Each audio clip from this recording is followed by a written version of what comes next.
Hey y'all, it's Lambo, and today we're here to talk about leg day.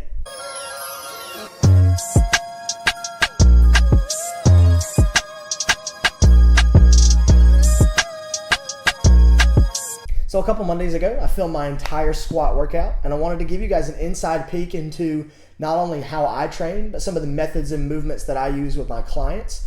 And when it comes to the squat, for me, it's definitely been a big learning process of learning and making sure I address my weaknesses with this movement, because there's so many little things that we can target that can improve our performance under the barbell. So let's get started. So to begin here, this is kind of my new little favorite hot button exercise, if you will. This is the Nordic hamstring curl, and here I'm using negatives. Our boy Ben Patrick, aka knees over toes guy, loves using these, and the benefit of this for me is just really feeding my hamstrings because they are weak in my squat. And then if you know anything about my training, you know I love using sissy squats. For me, this movement has absolutely revolutionized the way my knees feel when I squat. My quads feel really, really full and flushed when I do this movement, and so it strengthens down into the tendons in my knees, which doesn't give me much knee pain anymore. This is pretty much my prescription for anybody with knee pain. Next, one of my other favorite exercises that I need to be doing more of, the reverse hyper. If you haven't heard the story of how Louis Simmons broke his back 3 times in the training of powerlifting and used this machine all 3 times to repair it, it is just a tried and true testimony to how effective this machine is at strengthening your lower lumbar and core strength overall when we're under some heavy load. And you guys know me, it's booty by Lambo. I have to hit my hip circle stuff before I ever touch a barbell. For me, I'll usually start with 50 glute bridges as you see here, and then you'll see me switch to some abductions. And there's tons of different variations that I like to prescribe for my clients that you can find in some of my programs.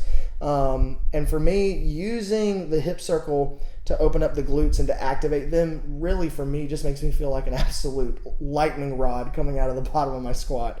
It makes me feel so powerful, especially when I notice that I'm using my glutes.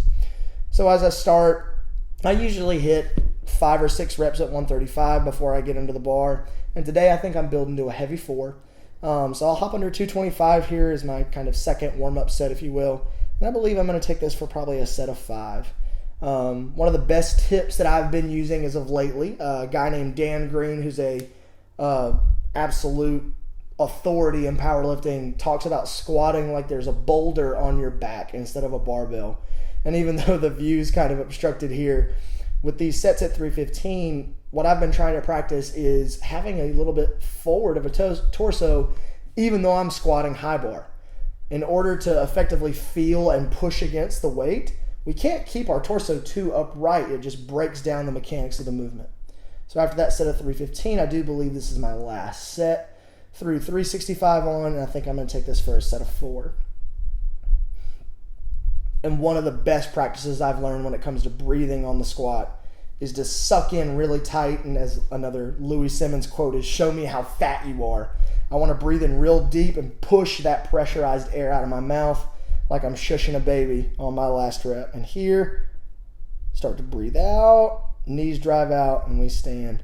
It's an easy set of 4 to wrap up training.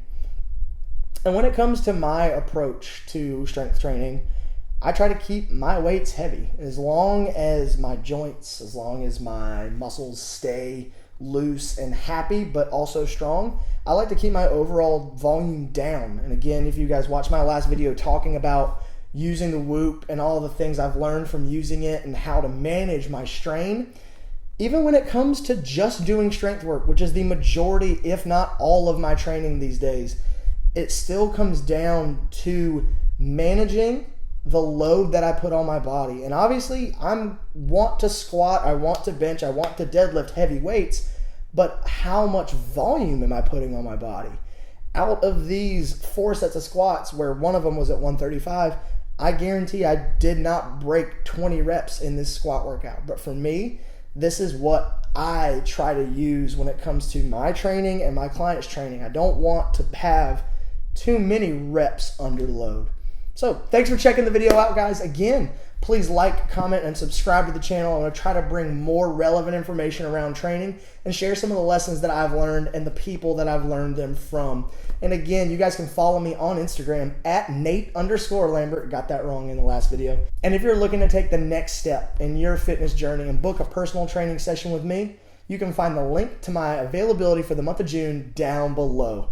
Again, I am so passionate about personal training because it is all about you. I want to help you reach your specific goals and do the things that you think are impossible. Thanks, you guys. Have a blessed day.